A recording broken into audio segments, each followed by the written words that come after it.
ہم جو ہے وہ رات کو کوفہ میں جو ہے وہ انٹر ہو چکے تھے، لیکن تھکاوٹ کی وجہ سے ہم نے جو ہے وہ ایک مقیم میں اسٹے کیا، اور نماز فجر کے بعد جو ہے وہ ہم یہاں پر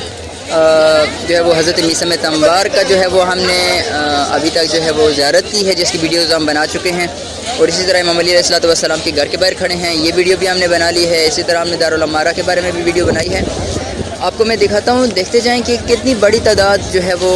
یہ جتنی تعداد آپ کو ابھی نظر آ رہی ہے اتنی ہی تعداد جو ہے وہ نماز کے بعد سے، ٹھیک ہے، رات سے جو ہے وہ ابھی تک مسلسل موجود ہے۔ کچھ آ رہے ہیں، جا رہے ہیں، زیارت کر رہے ہیں، اور یہاں سے جو ہے وہ زیارت کے بعد جو ہے وہ لوگ مختلف مقامات کی طرف جو ہے وہ جا رہے ہیں۔ مشی کا سلسلہ بھی جاری ہے، چونکہ 14 جو ہے وہ تاریخ ہو چکی ہے سفر کی، تو مشی جو ہے وہ 10 سے شروع ہے، تو زور و شور سے مشی جاری ہے، اور یہاں پر لوگ جو ہے وہ زیارت کرنے آئے ہیں۔ اگر آپ نے ہماری دوسری ویڈیوز نہیں دیکھی تو آپ سے گزارش ہے وہ ویڈیوز بھی دیکھیں، اور جو ہے وہ ویڈیوز کو شیئر بھی کریں، تاکہ باقی مومنین بھی جو ہے وہ علمی مواد اور اس جو انفارمیٹیو ویڈیوز ہیں ان سے استفادہ کر سکیں۔ والسلام ورحمۃ اللہ وبرکاتہ۔